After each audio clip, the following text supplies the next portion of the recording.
జూన్లో శుక్ర సంచారం. ఈ మూడు రాశులకు ధనమే ధనం. శుక్రుని గోచారం మూడు రాశుల స్థానికులపై శుభ ప్రభావాన్ని చూపుతుందని జ్యోతిష్యుడు మరింత తెలియజేస్తున్నారు. పెండింగ్లో ఉన్న పనులు పూర్తి చేస్తారు. డబ్బు రాకకు మార్గం సుగమం అవుతుంది. ముఖ్యంగా ఏ మూడు రాశుల వారికి మేలు కలుగుతుందో తెలుసుకోండి. ప్రతి గ్రహం తన స్థానాన్ని మార్చుకుని ఒక నిర్దిష్ట సమయంలో మరొక రాశిలోకి ప్రవేశిస్తుంది. గ్రహం యొక్క ఈ కదలిక 12 రాశిచక్ర గుర్తుల స్థానికులపై గొప్ప ప్రభావాన్ని చూపుతుంది. జ్యోతిష శాస్త్రంలో కాబట్టి గ్రహాల రవాణా చాలా ముఖ్యమైనదిగా పరిగణించబడుతుంది. శుక్రుడు చోటు మార్చుకోబోతున్నాడు. శుక్రుడు ప్రస్తుతం వృషభరాశిలో ఉన్నాడు. జూన్ 12న వృషభరాశిని వదిలి మిథున రాశిలోకి ప్రవేశిస్తుంది. శుక్రుని సంచారము వివిధ రాశిచక్ర గుర్తులపై సానుకూల మరియు ప్రతికూల ప్రభావాలను కలిగి ఉంటుంది. మూడు రాశుల వారిపై శుక్రుని సంచారం మంచి ప్రభావం చూపుతుందని జ్యోతిష్యుడు చెప్పారు. పెండింగ్లో ఉన్న పనులు పూర్తి చేస్తారు.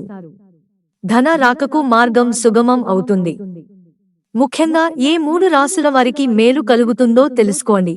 వృషభం. వృషభ రాశి వారికి ఈ కాలం చాలా శుభప్రదంగా ఉంటుంది. బకాయిలు తిరిగి ఇవ్వబడతాయి. కొత్త ఆదాయ వనరులను సృష్టించుకోవచ్చు. ఆర్థిక పరిస్థితి బలంగా ఉంటుంది. ఉద్యోగంలో సమస్యలు పరిష్కారమవుతాయి. వ్యాపారులకు మంచి రోజు ప్రారంభమవుతుంది. ప్రేమ జీవితంలో సమస్యలు తొలగిపోతాయి.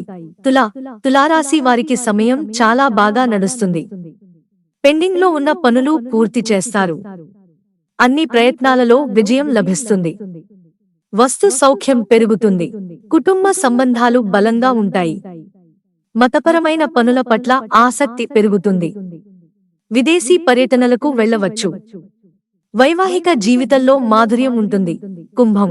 కుంభరాశివారు అన్ని రంగాలలో అభివృద్ధి చెందుతారు. ప్రేమ సంబంధాలలో ఇబ్బందులు తొలగిపోతాయి. చాలా కాలంగా వ్యాధితో బాధపడుతున్న వారు కోలుకునే అవకాశం ఉంది. ఆర్థిక పరిస్థితి కూడా గతం కంటే మెరుగ్గా ఉంటుంది. వ్యాపారం పెరుగుతుంది. ధన రాకకు మార్గం సుగమం అవుతుంది. మిత్రులారా, ఛానల్ సబ్స్క్రైబ్ చేసుకోవడం మర్చిపోకండి. ధన్యవాదాలు.